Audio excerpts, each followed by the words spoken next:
નમસ્કાર દર્શક મિત્રો, જી ટીવી ગુજરાતી ન્યૂઝમાં આપનું હાર્દિક સ્વાગત છે। હવે જોઈશું સમાચાર વિગતવાર। મોતની દોરી સામે સુરક્ષાનું કવચ, ઈચ્છાપુર પોલીસ અને જિંદગી જીવ દયા અભિયાન ટ્રસ્ટનું જિંદગી અભિયાન, વાહન ચાલકોને અપાઈ સુરક્ષાની ઢાલ। ઉત્તરાયણ પર્વ પર દોરીથી લોકોના અકસ્માત તેમજ ગળા કપાવાના બનાવો બનતા રહે છે। સુરતમાં જિંદગી જીવ દયા અભિયાન ટ્રસ્ટ, ઈચ્છાપુર પોલીસની ટીમ વાહન ચાલકોની સુરક્ષાને ધ્યાને રાખી વાહનો પર સેફટી ગાર્ડ લગાવ્યા હતા। કાર્યક્રમમાં પીઆઈ પણ જોડાયા। સમગ્ર કાર્યક્રમ સુરત ઝોન 7 ડીસીપી શ્રી શેફાલી બરવાલા સાહેબના માર્ગદર્શન મુજબ યોજાયું। ઉત્તરાયણ પર્વને ગણતરીના દિવસો બાકી છે ત્યારે સુરતમાં પોલીસે બાઇક ચાલકોની સેફટીને ધ્યાને રાખી બાઇક પર સેફટી ગાર્ડ લગાવી તેમની સુરક્ષાને સુનિશ્ચિત કરી છે। સુરતમાં જિંદગી જીવ દયા અભિયાન ટ્રસ્ટ અને ઈચ્છાપુર પોલીસની ટીમે ઈચ્છાપુર 4 રસ્તા પાસે બાઇક પર પસાર થતા વાહન ચાલકોના વાહનો પર સેફટી ગાર્ડ લગાવ્યા। ઉત્તરાયણના પર્વ દરમિયાન કઈ રીતે સાવચેત રાખી શકાય એ માર્ગદર્શન પણ આપ્યું। ઉત્તરાયણ પર્વમાં ઘાતક ચાઇનીઝ દોરીનું જો વેચાણ થતું હોય તો તાત્કાલિક પોલીસને જાણ કરવા માટે સમજ પણ અપાઈ।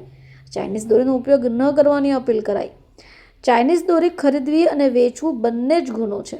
જો કોઈના ધ્યાનમાં આવે તો પોલીસને ધ્યાન દોરવાની અપીલ કરાઈ છે। ઉત્તરાયણ પર્વ દરમિયાન જો કોઈ ઘાયલ પક્ષી દેખાય તો તાત્કાલિક જિંદગી જીવ દયા અભિયાનનો સંપર્ક કરવા માટે લોકોને માર્ગદર્શન આપવામાં આવ્યું હતું।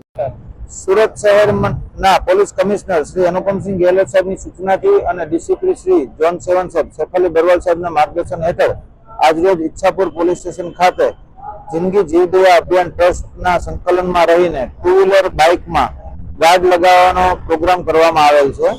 આ પ્રોગ્રામ કરવાનો મુખ્ય હેતુ સુરત શહેર પોલીસ સમાજની સાથે, નાગરિકોની સાથે ઊભી છે અને તેમના જીવની કિંમત સમજે છે એ માટે થઈને આ કાર્યક્રમ રાખવામાં આવેલ છે।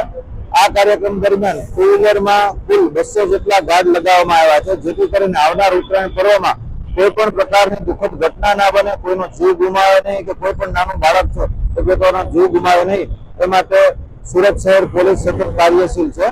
તેમજ જો તમારા વિસ્તારમાં આજુબાજુમાં કોઈ પણ જગ્યાએ પશુ પક્ષી તમને ઘાયલ અવસ્થામાં મળે, દોરીથી ઘાયલ થાય તો આવા સમયે જિંદગી જીવ દયા અભિયાન ટ્રસ્ટનો સંપર્ક કરવો। તે લોકો તેમને હોસ્પિટલાઇઝ કરશે અને તેમને પૂરી મેડિકલ ટ્રીટમેન્ટ આપવામાં આવશે।